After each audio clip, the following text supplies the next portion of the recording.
Good afternoon, everyone. Sana, I'm going to start now. Yes, Sabina. Sure.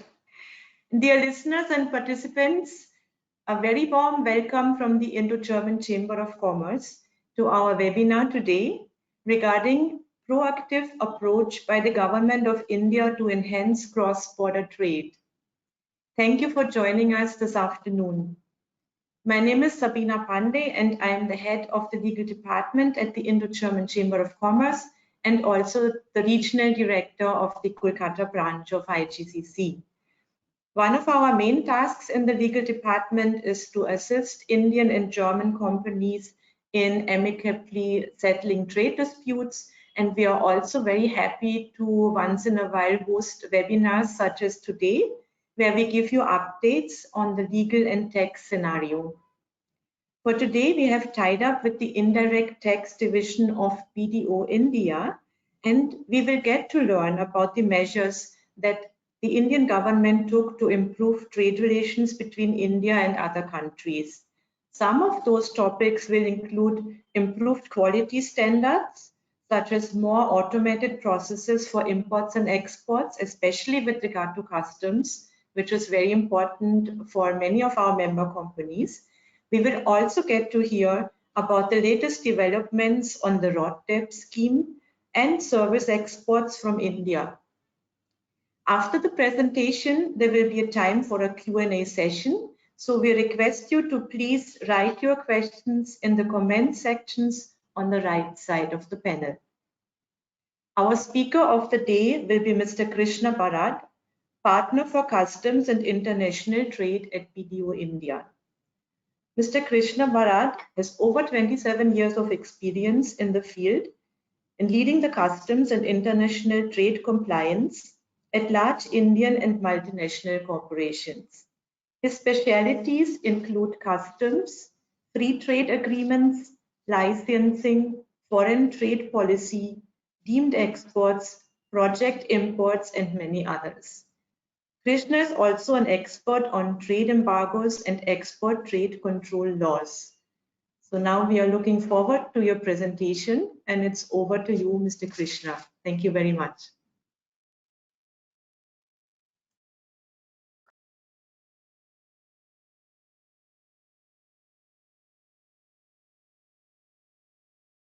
Is my presentation visible to everyone? Yes. Okay. Am I audible to everyone? Perfect. Okay, great. Yes, it's visible and we can hear you perfectly. Thank you. Okay. Sabina and Indo-German Chamber of Commerce Pune team, thanks for giving this opportunity to me and BDO India to conduct this session on the proactive approach to enhance the cross-border trade when the Indian as well as global companies who are operating in India, as well as especially the German companies who are part of the members of the IGCC. So thank you very much, and I welcome on behalf of IGCC as well as BDO for this interactive session. And we have the agenda points are listed on this slide. We will speak about the authorized economic operator, which is one of the trade facilitation program which runs across the world. Then we will talk about the recent remission of duties and taxes on export products, that is RoDTEP scheme, and how to carry out the export to claim these benefits. Then we have another specific topic on service exports, because there has been some development and changes in the scheme. And lastly, we will speak about the customs compliance and what is the post clearance audit and its importance while the companies who does the imports as well as exports from the country. Now when we speak about the international trade, many companies who does the imports as well as exports, they have key expectation around the three elements. One is the cost, how I will minimize our impact on the cost will be lesser. That is one expectation. Quality, how I will have the documentation and speed of my operations. These are the three kind of pillars whenever any company does the imports as well as exports. So whenever we want to file the custom declaration or clear the shipment, so these are some of the key points which comes to the mind of importer as well as exporter. The clearance time, cost of the clearance, better inventory, and transparency in the custom compliances, and trusted partnership.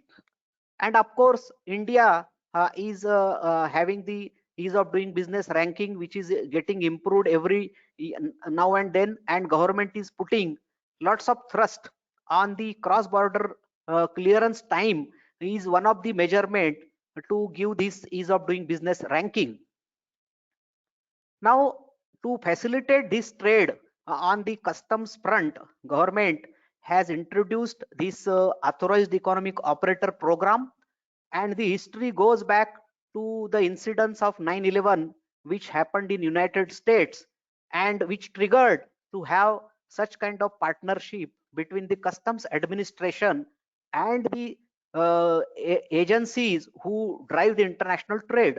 And basis this, the World Customs Organization adopted a memorandum, and there are almost 100 and over 60 countries who are signatory to this memorandum to implement such trade facilitation program.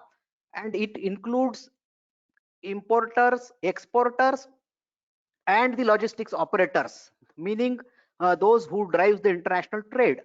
And in India, since 2011, and since we are in 2021, so government has rationalized this program, and we have single trust program or partnership of the custom department with trade in the name of authorized economic operator.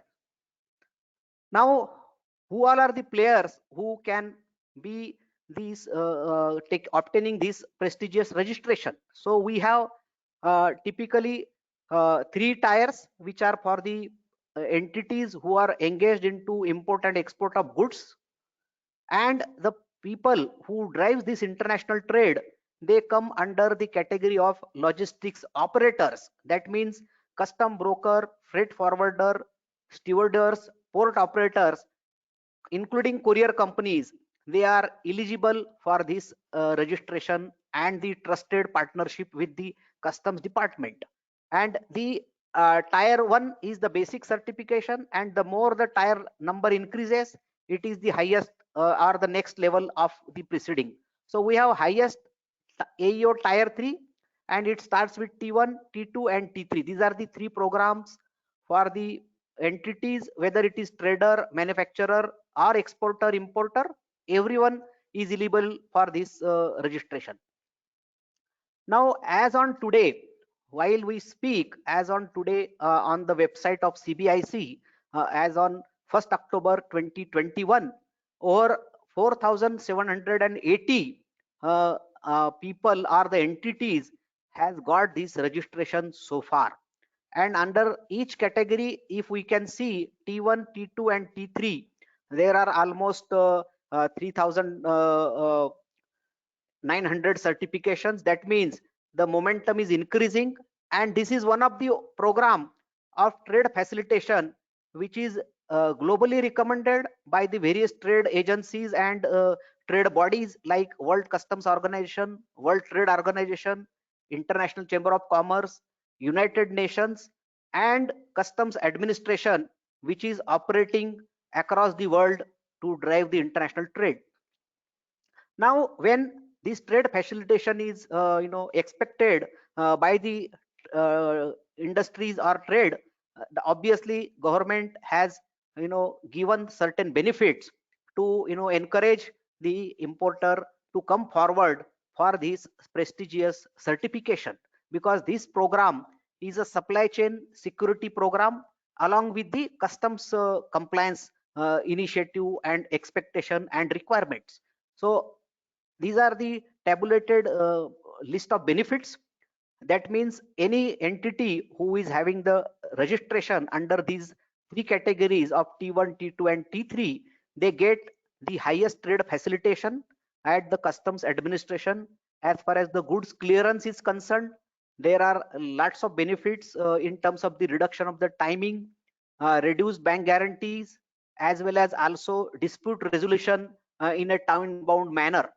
And of course there is also relaxation in the annual post clearance audit. If you are an AEO, you will be audited once in 2 years. If you are T2, once in a 3 year, and T3 once in a 3 year.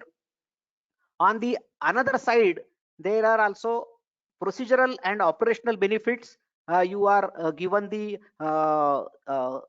clearances wherein you need to have some escorts, etc. You need not to pay the merchant overtime fees, and you are also granted facility to put the MRP stickers, etc. under the specific requirement of the customs law. Other than this, there is also deferred duty payment which is granted to the importer as well as exporter, wherein the imports we get the duty deferment for the imports what we do. Now other than this, the logistics operators, they are also given the encouragement through such uh, benefits around waiver of bank guarantee and the bonds, etc. They are also encouraged to come forward so that the entire supply chain becomes the secured and compliant as far as the customs administration is concerned. Now other than this, what we have seen is that there is a direct port entry as well as direct port delivery of the container which are being shipped or imported, and there is also a cost saving element over here.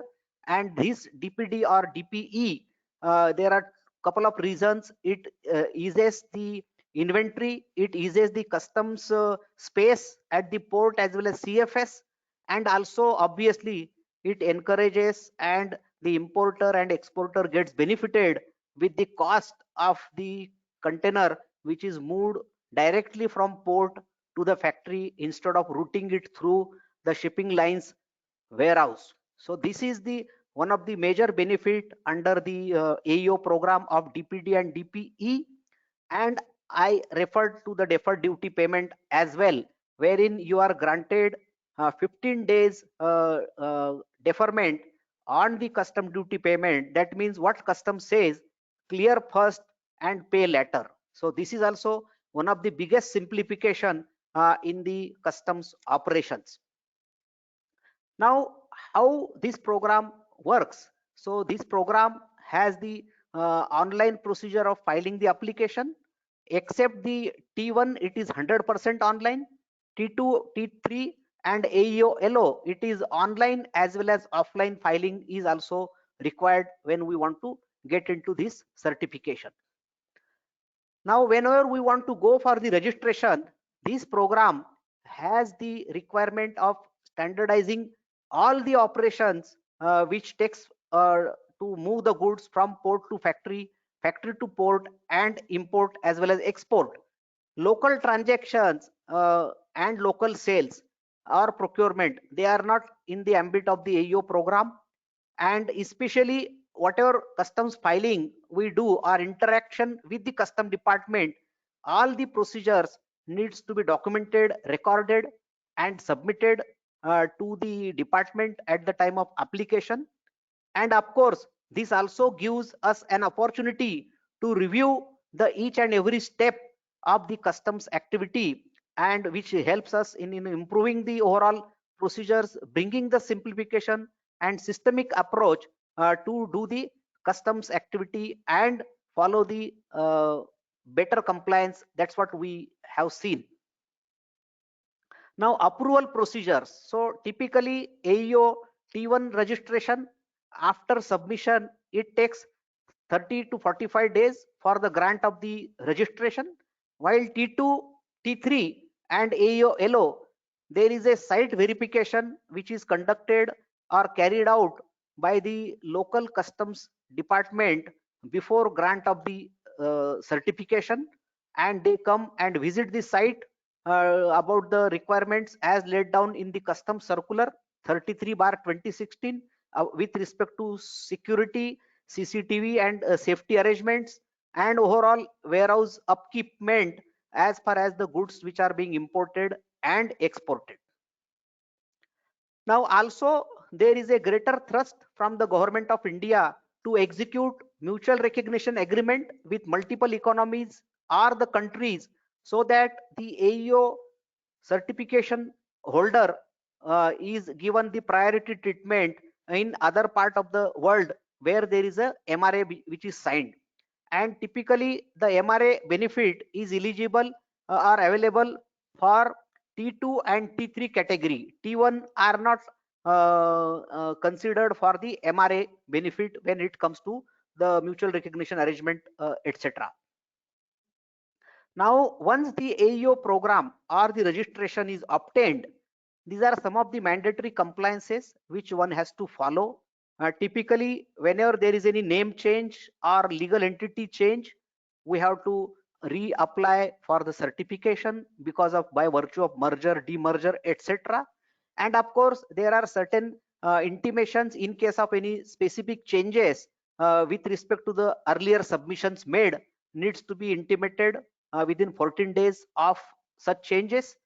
And as far as the renewal of the renewal application submission is considered, T1 we have now no need to renew, we have to just file the undertaking and other details with the new latest change, while T2 and T3 we have to submit the application 60 days before expiry for T2 and 90 days before expiry for the T3 category.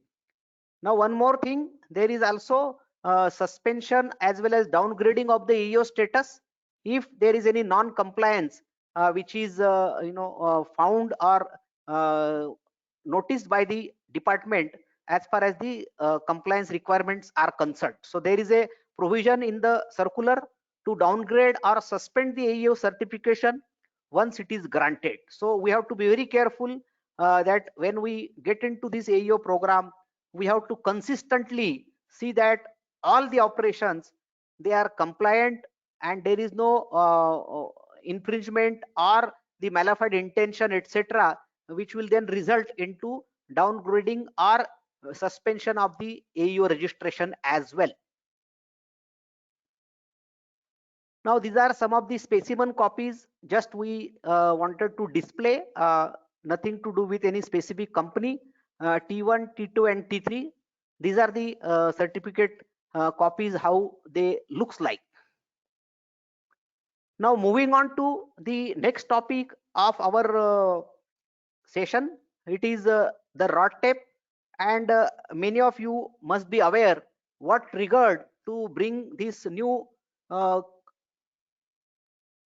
program is that India has a dispute at the World Trade Organization which was raised by United States about the certain duty exemption and benefit schemes that they are violation of the trade facilitation agreement.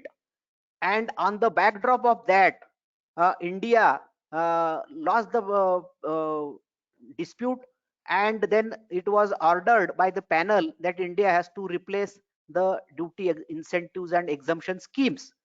India has lodged the protest on this panel, but because of the non-availability of the complete quorum, there is no hearing, and hence these schemes are still continuing, except the mercantile export from India scheme, which has been replaced with this new scheme on 1st January 2021.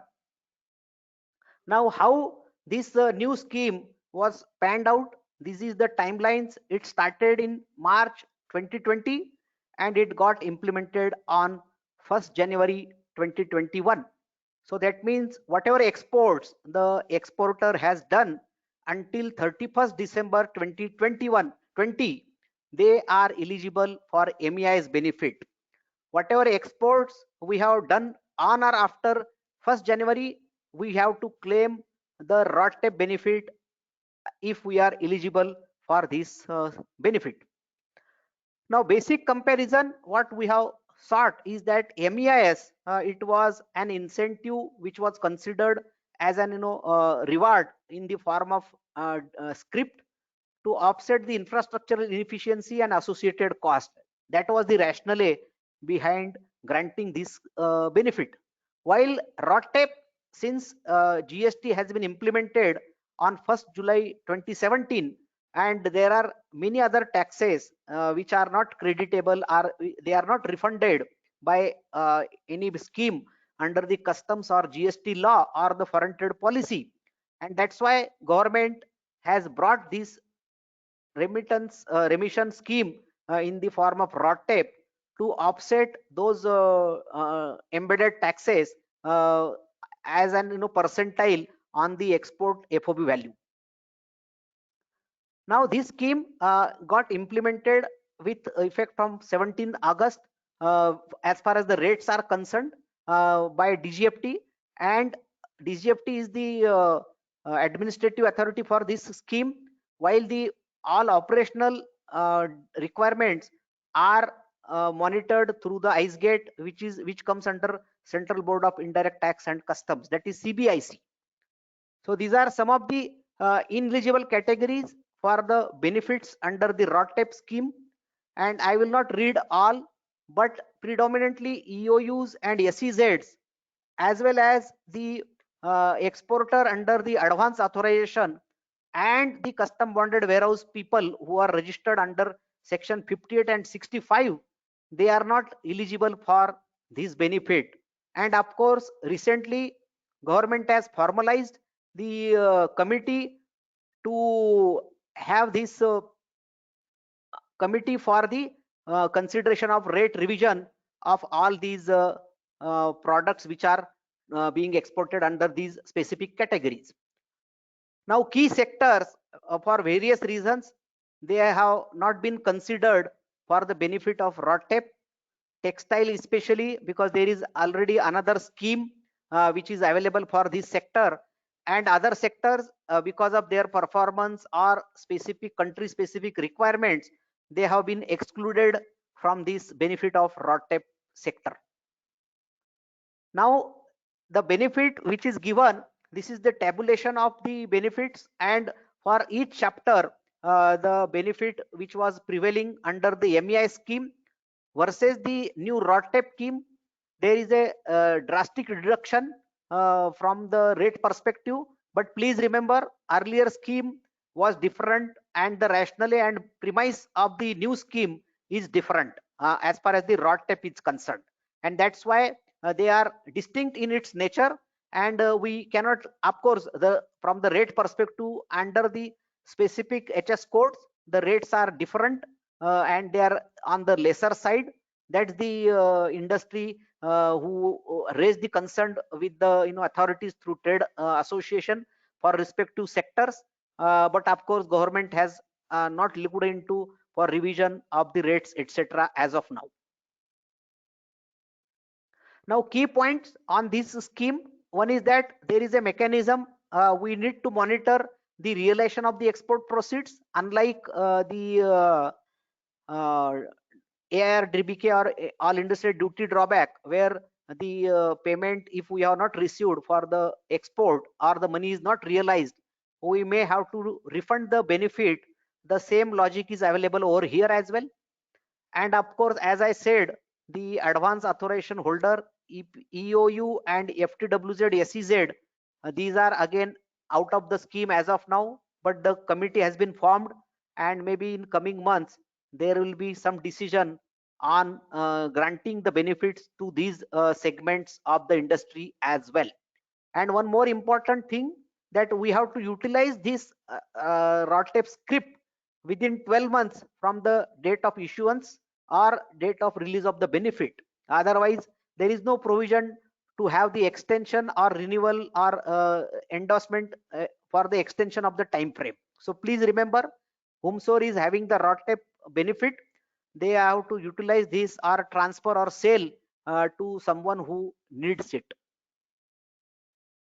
Now whenever we do the exports, we have to mandatorily see that we put the proper disclosure as well as intent of benefit to be claimed by the exporter. So that means whenever we file or prepare the invoice and file the shipping bill, we have to ensure that the proper details are captured in the respective documents, so that the benefit will be firmed and it will be available once the shipment is taken off. Now, how exactly the scheme and its benefits will flow?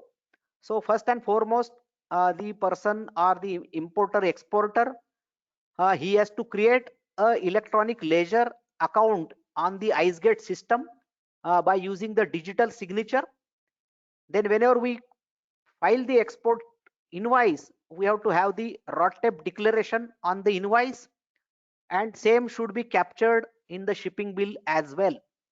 And once the shipment is sent or the late export order is granted or ordered by the customs department and departure of vessel takes place, post shipment there will be export general manifest which will be filed by the shipping company with the customs department, and then the RODTEP or drawback sale of the customs, systemically they will review the shipment and its HSN code, and basis that within a week's time max of shipment or EGM filing, there will be generation of scroll into the electronic ledger in the form of amount and the number of RODTEP, and then the holder of the IEC has to generate the script as per his requirement of the denomination and utilize the script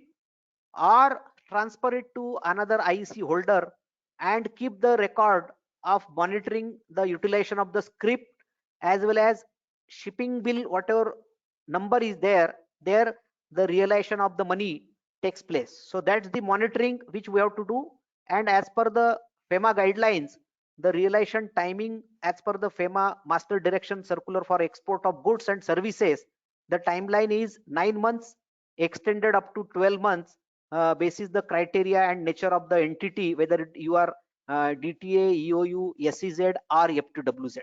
So this is mandatory that we have to receive the foreign currency and the export proceed to maintain the eligibility of the RODTEP. If there is any rejection or there is any non-receipt of the money, and if we have received the RODTEP benefit, then we may have to refund it along with interest whatever time we utilize the RODTEP benefit.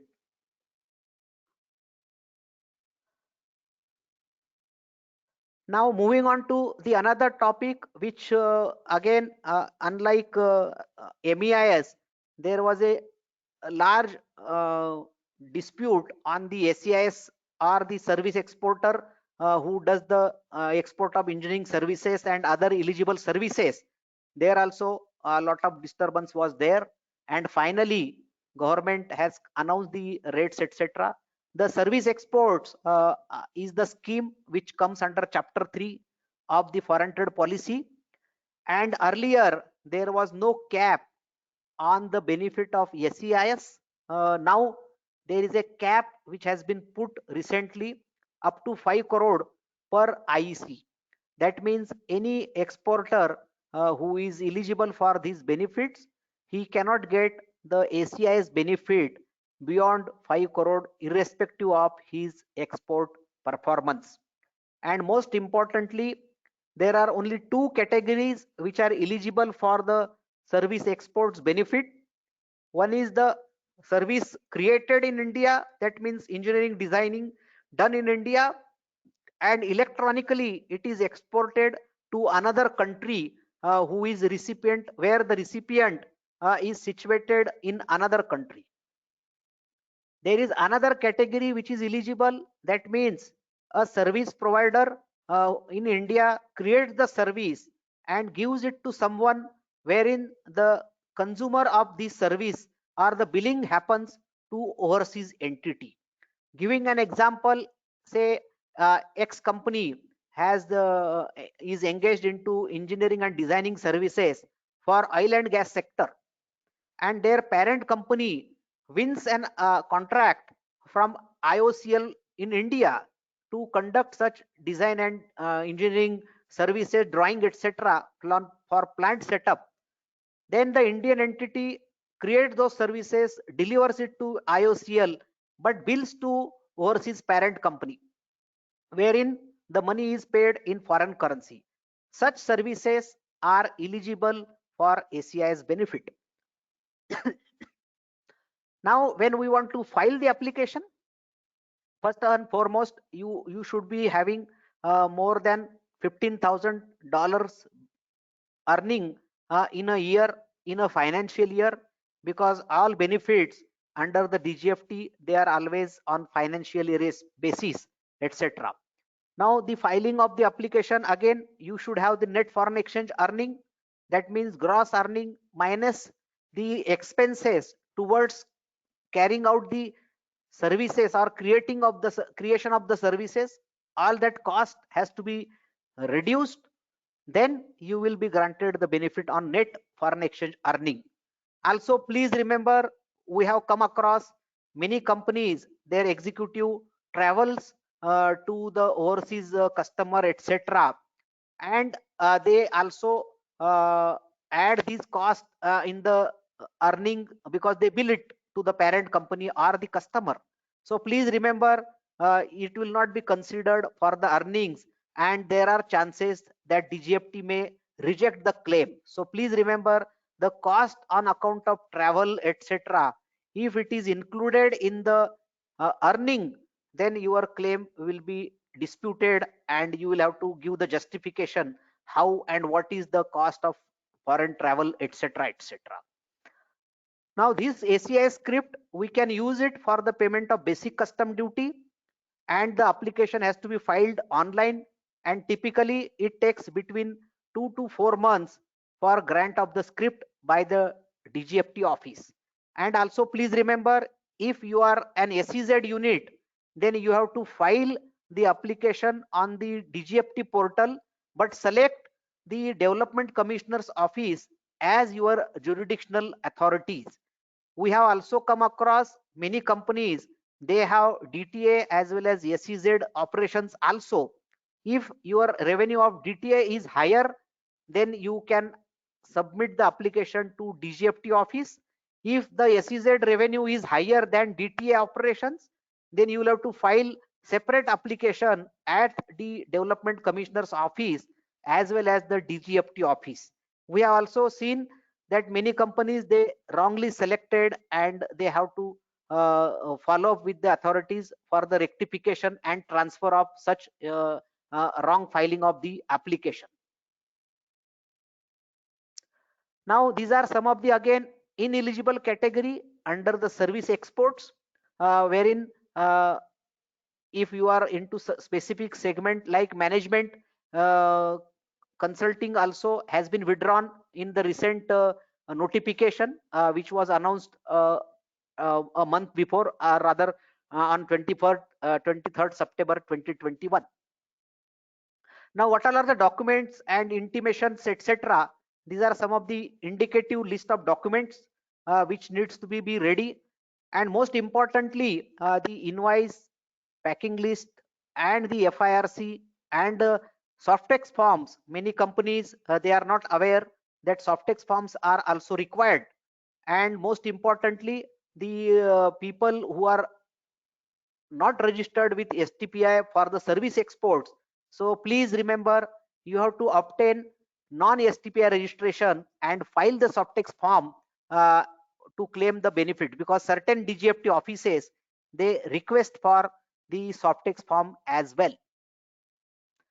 Now this is the list of eligible services. I will not read it through because you will be given this presentation. Mostly the rates are 5% for majority of the services which were earlier bigger compared to this new notification of the DGFT office. They have reduced the certain rates because it was 7% also, certain places or certain category up to 10% as well earlier.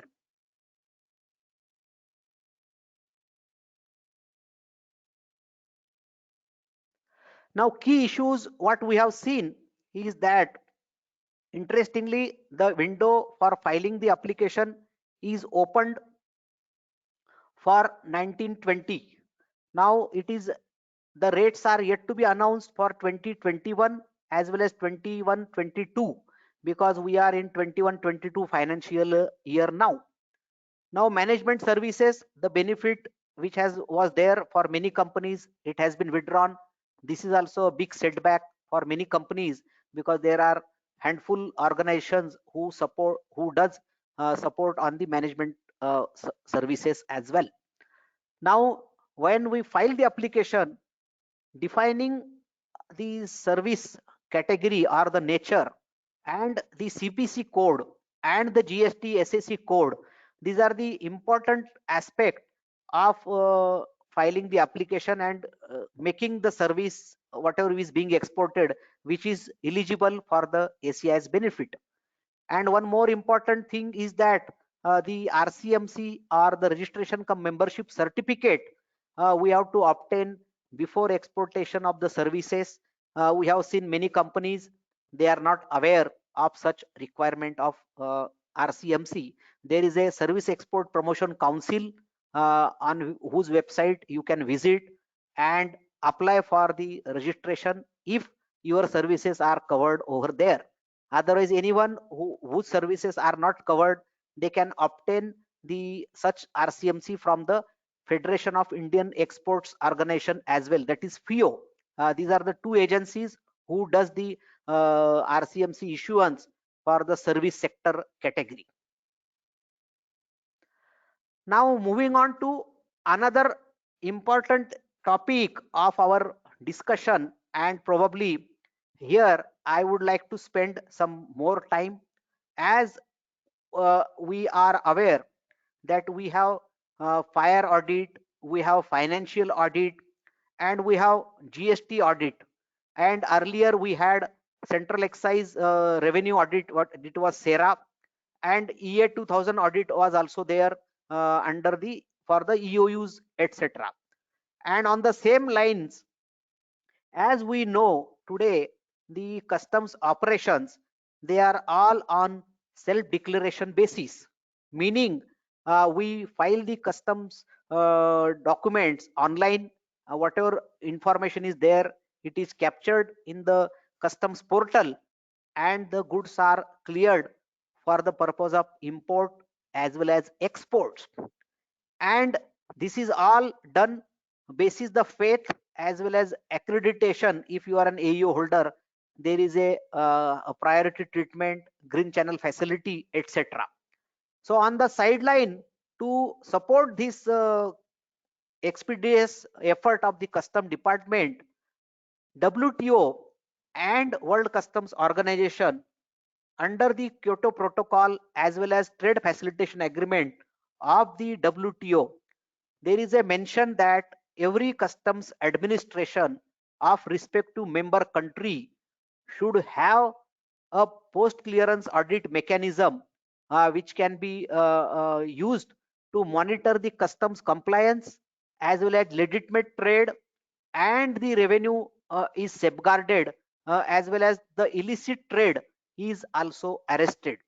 And of course it is the mandatory requirement under these two protocols, and basis these two agencies, WCO as well as WTO, India also being the member of both trade bodies and the World Customs Organization, India also has adopted these measures as well as suggestions to have the post clearance audit or audit based control to review the customs operation and its health, to see that there is a minimum disruption and greater facilitation basis the risk. They will conduct the audit so that there is a proper review as well as trade facilitation is also adopted. Now why this requirement is, because as we know the international trade has lots of facets. We have customs administration, we have many other agencies like archaeological society, drug controller, food safety authority, and many more. So obviously the one important element of the customs compliance is that the most important element is the harmonized system of nomenclature, or the HSN code is one of the main driver or the key identification that what is this commodity is. So that is one important element by basis which one can decide that whether these goods are allowed for importation in India, and what is the rate for the payment of duty, and whether I need to obtain any specific authorization, permission, license to import such items. This is triggered basis the HSN code. And in India, we have three categories of such restrictions. Otherwise, we have category free, that means free to import. Any item which is under the free category is importable by anyone without any challenge, hindrance, concerns, etc. There is a restricted category wherein there are air conditioners filled with OSD gases, etc., or tires, or television sets. These are some of the examples of items which are restricted. That means whenever there is an item which is restricted for import, that means we have to have the import authorization from the respective agency or the department who is controlling that sector of the ministry. Now, next element which is very important from the perspective of country of origin, that means which country the goods are manufactured, and wherein we have lots of free trade agreements executed between India and especially Southeast Asian countries, and China, Korea, Japan. These are some of the other countries, and Chile, etc. And of course, because of globalization, India is also in advanced stage of discussion on free trade agreements with UK, Canada, and Australia. Other than these, there are imports between two related companies. There again, we have specific requirement of valuation to be reviewed by the customs department. And of course, we have to file the documents correctly online.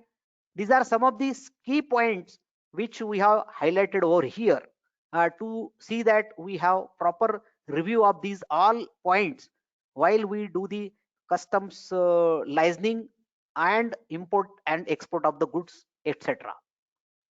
Now, when this got the legal status, as I said, the financial audit is again under the Income Tax Act, as well as the Indian Chartered Accountants regulations, that every company we should have financial audits and review.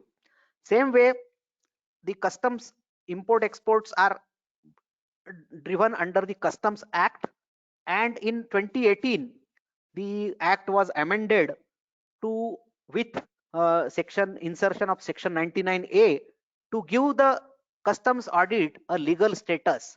That means now since 2018 March, every company is subject to post clearance audit, and this is audit a binding on every company. You cannot say no to the audit. If you are an AEO holder, you can request for the period to extend it, say not this year, next year kind of thing. That arrangement is there in the law.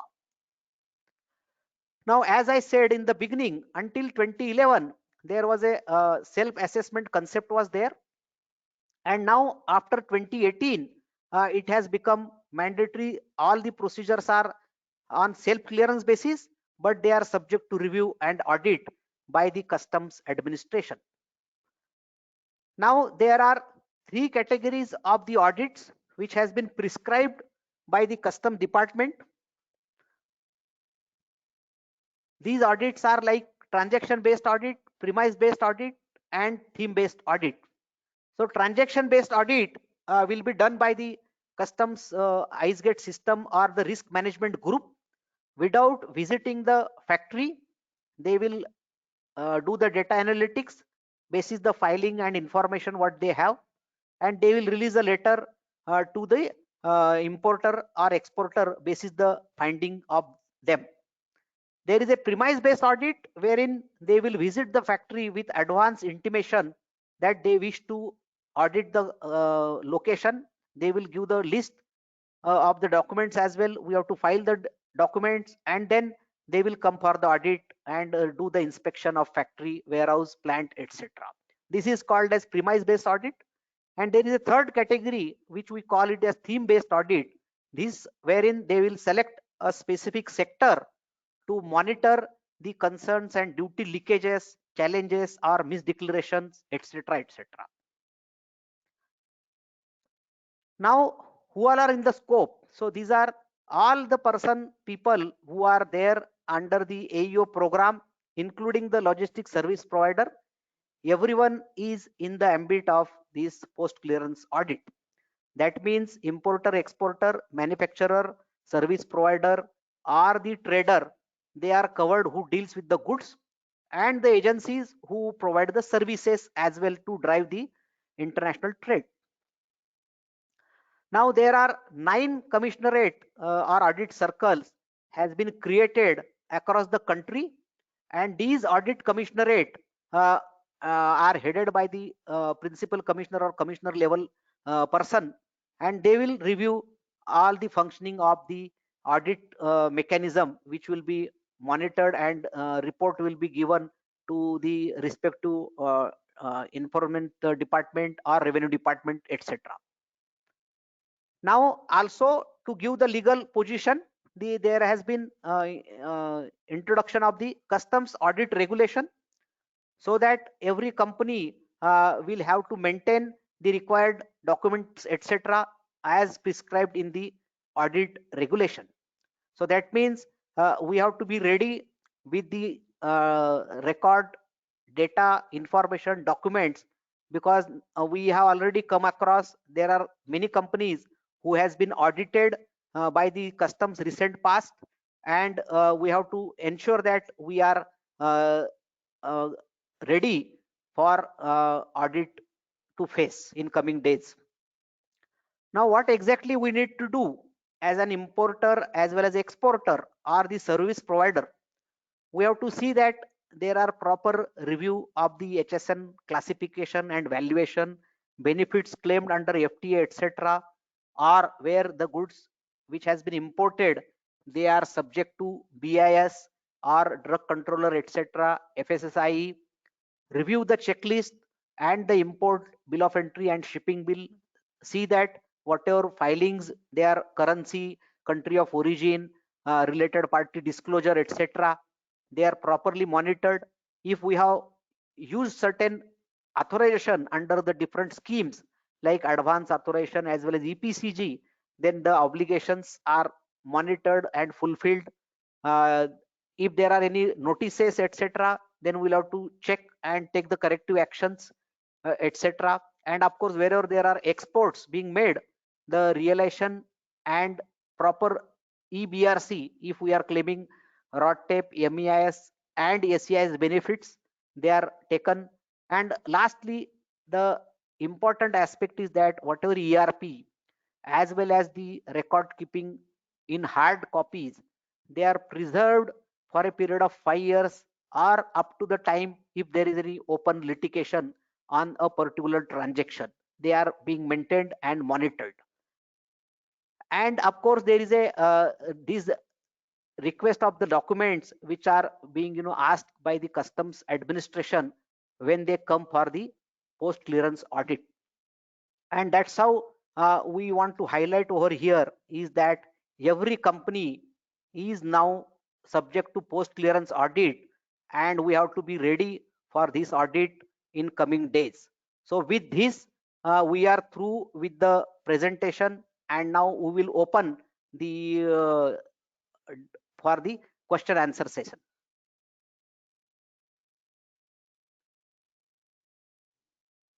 Over to you, Sana, or whomsoever is there. Yes, yes. Thank you so much. Thank you so much for the giving us such an informative presentation. We do have a few questions. Just give us a moment.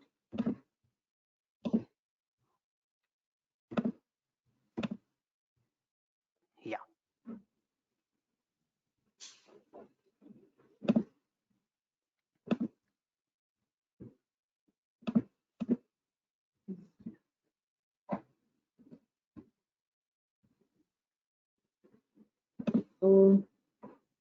We have a question that is an importer eligible for the duty exemption or deferred duty payment? What are the criteria?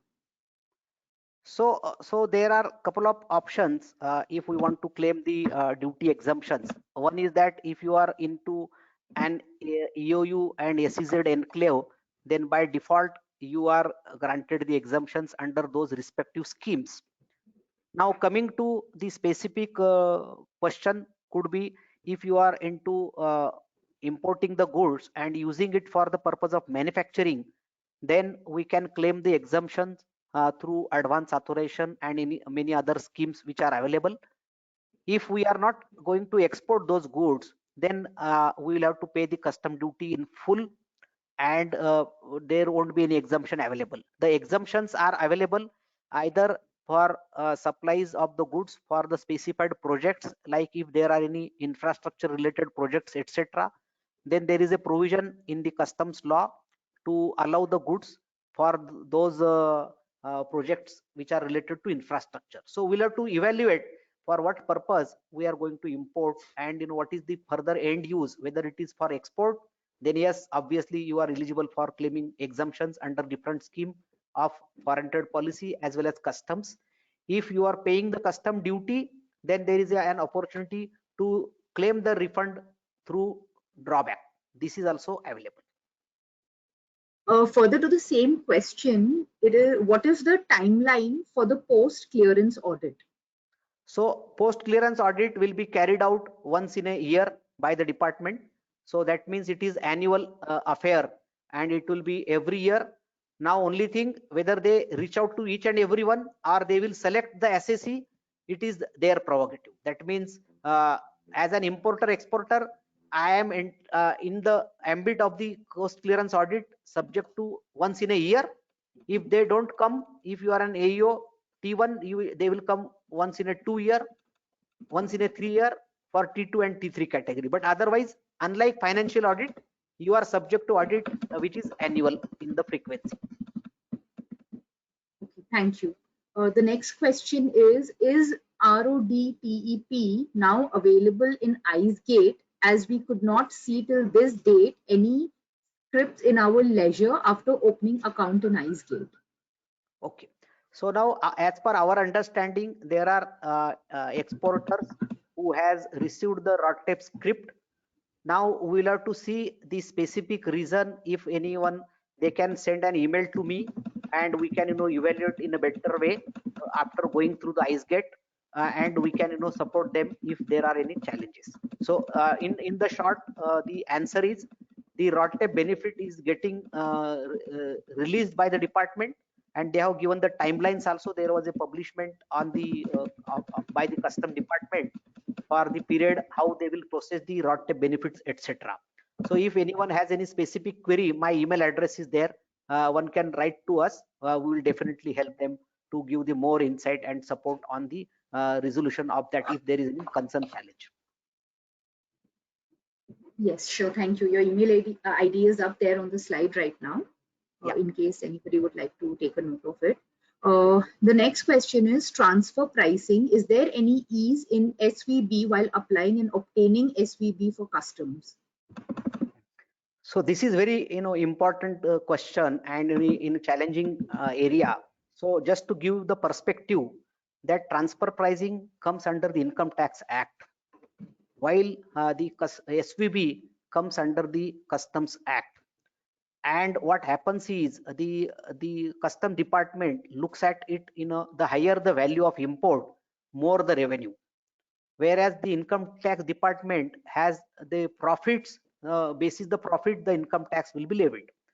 So just to give the short point over here is that the transfer pricing team should work hand in hand with the customs team within the organization, so that they have understanding what is happening, etc. Because whatever impact on the transfer pricing, if at all true up or true down by review or any other, will have the impact on the customs as well, customs transaction. So it is very specific area, and it needs review, proper review, because any change in the royalty payment or otherwise or position taken or change in the royalty or execution of new agreement, addition of new related parties, all calls for the review of the SVB. And now we have investigation report. Earlier there was SVB order was given, which was valid for a period of 3 years. Post 2016 circular 4 and 5 has been issued by the government CBIC, and wherein there is a relaxation in the procedure and review is granted and given. Now coming to the compliance, if you are having change in the transfer pricing etc., which is impacting on the value of the goods being imported or exported, there is a provision in the circular that we have to file annexure C annually, irrespective there is a change or not. That means any MNC who has the SVB order now, which is converted into investigation report, we have to file annually annexure C without impact or with impact. If there is any impact, then we'll have to substantiate what is that impact and put the letter to the SVB cell. For Pune region, the SVB zone is Ballard Estate, New Customs House, Mumbai. Okay, thank you. The next question is, do we have different handling actions for standard shipments and free of charge shipments to India? So is it on the import side? That is not clear. Okay, no issues, no issues. So what happens is, whenever we import the goods in the country, so import could be one is that standard between one company and non-related company. So that means there is no relationship. So then the value can be a transactional value, which is considered and accepted by the custom department, and the custom duty will be levied basis the HSN code by the when the importer files the bill of entry into customs. Now typically, if there are free of cost sample or say trade sample being imported for demo purpose or any exhibition purpose or any evaluation, product evaluation etc., then obviously there is a tendency, or rather there is an understanding that okay, you put any value and ship it. And many times we have seen that the people who are exchanging these documents or emails, they are not aware about the customs compliances per se, and they ship the goods with zero value many time. So please remember, whenever the goods are imported, they have the commercial value. The zero value concept is not there in the customs law. That means if I am importing a say Apple iPhone or a HP laptop, that means it has the value, though I am not going to pay to my shipper or the supplier or my related company, and hence I am asking him to send free of cost. But as far as the customs law and customs act is concerned, there is a value to the product which is being shipped from one country to another country. So customs law emphasizes or requires that we have to declare the true and fair market price of that product while filing the custom declaration, because government will collect the custom duty on the value of that product. Though you are not going to remit the money from your commercial angle, it is free of cost, no charge or free of charge. But for the customs to collect the revenue, they will expect you to put the true and fair market price. So this is the expectation over here is that though there is a free of cost, but you should not have the invoice with zero value. Instead, whatever is the fair market price of that product, you can ask the supplier to prepare the invoice and put a remark that the value declared for custom purpose, no payment to be made, and this is a trade sample or otherwise. So this is one aspect on the samples etc. Second aspect is that whenever the second-hand goods, especially second-hand capital goods, where one company shuts operations in say Europe and they want to establish a plant in India, then obviously there are specific guidelines laid down by the customs administration on the valuation of the second-hand capital goods, and there are some specified chartered accountants or the agencies who evaluate such second-hand goods import and provide the valuation details to the customs to collect the duty on that value. Hope this provides the insight. Okay. The next question is, while we import electronic goods, sometimes second-hand, BIS certification is difficult to comply with as it is not known to the overseas party. Any other solution for this? Again, very interesting and complicated area to answer. So BIS is a Bureau of Indian Standards, which is an agency under the ministry, which monitors and lays down the Indian standards for various products, and especially the second-hand laptops and electronic goods. They are prohibited for the importation purpose, first of all. And second leg is that if you are importing, then you have to obtain the authorization from the office of the DGFT. And the specific question which is asked about the BIS, so on the BIS portal there are companies and their models. They are one can verify over there, and then only we should import such goods. If the goods are imported, because this falls under the other allied act, or we also call it as compulsory compliance requirement, because there are different agencies, as I said in the beginning, that controller, drug controller, food safety department. So they have their own regulations to maintain the sovereignty, to maintain the security, safety of the people and the environment at large. And that's why these restrictions are there. If second-hand goods, especially electronic goods, they are either restricted or prohibited, they are subject to permissions.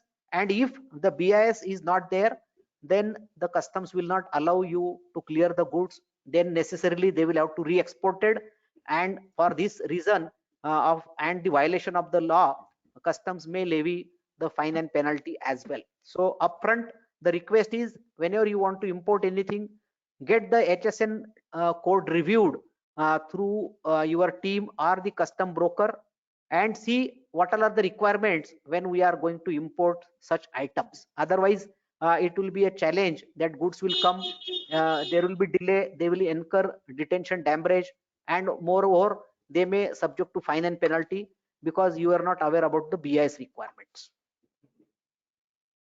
All right. The next question is, does AEO registration require to SEZ, as being SEZ benefits are same like AE? Yeah, very good question. Again, SEZs are not in the ambit of this program per se, because for all practical purpose of customs, SEZs are considered as deemed foreign territory.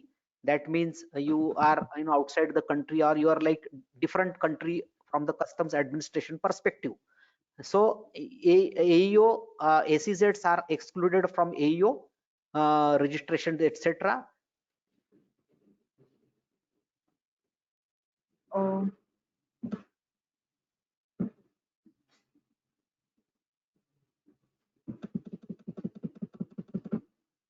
Mr. Barad? Yeah. Okay, should I call out the next question? Please, yeah. Yeah. EGM filing by the S line or FF is a nightmare, which is affecting towards availing MEIF BBK incentives from government. Or is there any penalizing by the customs to line if they could not abide the timeline defined by the customs department? Okay, so I presume that this exporter is shipping the goods through the inland container depot or the container freight station. I am presuming, because when the goods are shipped from gateway port, there is no much challenge on the EGM filing, because all the EGM filing and IGM filing, it is automated now, because the customs administration is way ahead of the trade as far as the digitalization is concerned. And especially if there is any specific challenge for a particular port or the transaction, the query raiser can write an email to me. There is no penal provision as such, but yes, there is a provision to from the shipping lines perspective, that they have to file the EGM within 72 hours of the shipping happening of the shipping or the movement of the vessel. But now if there are any concerns, I am presuming that this transaction is not from the gateway port, it is from the ICD in Pune, ICD Dighi or Talegaon. And obviously there are challenges which can be resolved by having the discussion with the customs and the custodian or the custodian of the ICD from where the shipments are being done. Okay. The next question is, any special benefits on imports of startup or Make in India concept?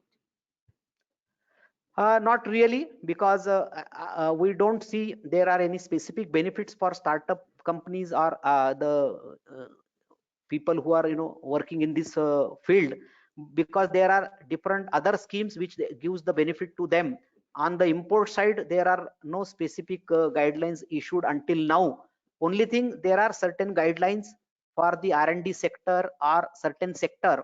If you are bringing the goods for some specific activity, again the person who has raised the query, if he can send an email to have the broad based answer, we can do that. Please you can share the email what kind of startup you are into, and then probably accordingly we can give you the modalities and ways and means if there are any benefit and exemption schemes available. Upfront startup etc., there is nothing as such unless until we review what kind of activity and transactions the person is into or the entity is into.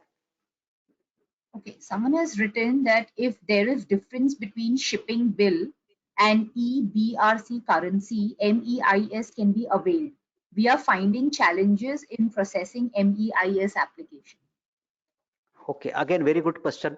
So what happens is, whenever we ship the goods, so shipping bill has the FOB value in INR as well as in dollar, because all benefit of MEIS RODTEP, they are including all industry duty drawback, they are granted on the free on board value. That means the freight cost is excluded. So obviously, and it is electronic transfer of the data points from DGFT, from the IceGate or the custom server to the portal of the DGFT.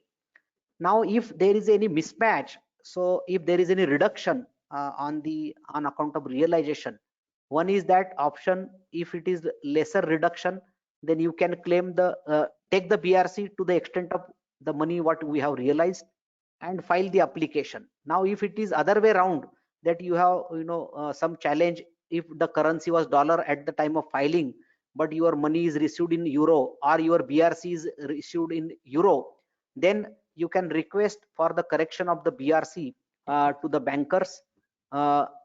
This is what the resolution is.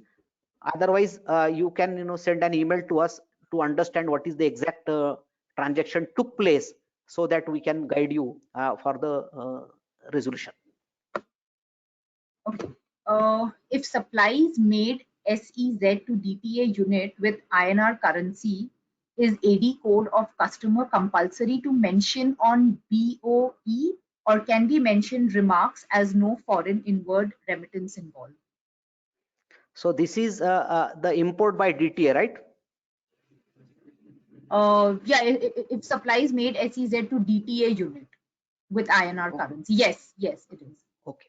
So what happens is, irrespective whether you are receiving the money in INR or foreign currency, the AD code has to be mentioned in the bill of entry, which is filed on the SEZ portal, because when you are buying the goods from SEZ, it is considered as an import, and obviously there is no provision to give the money in Indian rupees, rather it has to be paid in foreign currency. There is a provision to receive the money if DTA has done the exports to SEZ, he can receive the money in INR through foreign currency account. So obviously the banking channel, both ways it has to be mentioned whenever the bill of entries are filed or shipping bills are filed, or the bill of export, because whatever import or export happens, as per the FEMA guidelines, it has to be routed through the AD bankers only for the purpose of realization and monitoring. So it is mandatory to have the AD code.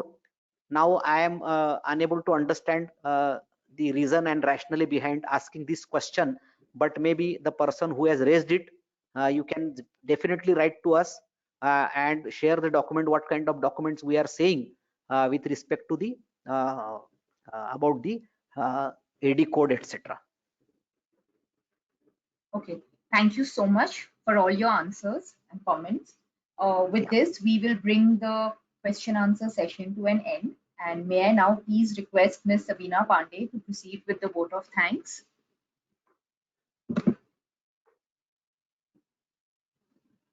Sabina, are you there?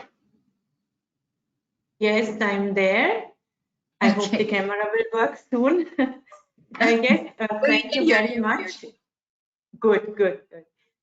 Thank you, listeners, for staying on in the session, and thank you most of all, Mr. Krishna Barad, for your highly complex and interesting presentation. I must say I was really impressed by all the kind of compliance that also needs to be followed and how important it is now to be prepared for the companies also for new things like post-clearance audit of customs and other issues that you mentioned, for example, transfer pricing, where it's not yet really clear. I mean, the relationship between the income tax law on the other side and the customs law on one side. So I think that's going to be exciting to see how things shape up. Then you also mentioned about the second-hand goods valuation. I think that's important for many of our member companies who import second-hand machinery, which is a common, a very, very common thing. And many of them write to us with certain issues in customs when they want to clear the second-hand machinery. And what I also found interesting, you mentioned briefly at the end when we had the question about the startup, that for startup as such, there is no specific scheme, but there is something which turns around to R&D, so research and development related equipment or such. There may be some provisions. So I think this is also very interesting for many German companies here who have R&D setups in India. So thank you very much. And yes, dear listeners, you may write to us if you have any further questions. We will share the question with Mr. Krishna Barad, and you can also find his mail ID on the slide if you want to write to him directly. Thank you very much, and good afternoon, good day to all. Hope to see you soon. Thank you. Thank you very much.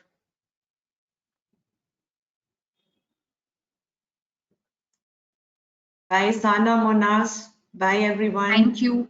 So we have received a request for the presentation from the audience. So yes, we will be sharing the presentation with everybody who participated for the session today. Yeah, in the PDF file. Yeah, in the PDF file we have already shared. Yes, we have already shared with you. In the next 1 or 2 days, no problem. We will share the as per your convenience, you can share it with. Yeah. Thank you. Thank you, Sabina. Thank you, Mr. Barad. Bye. Thank you, everyone. Thank you.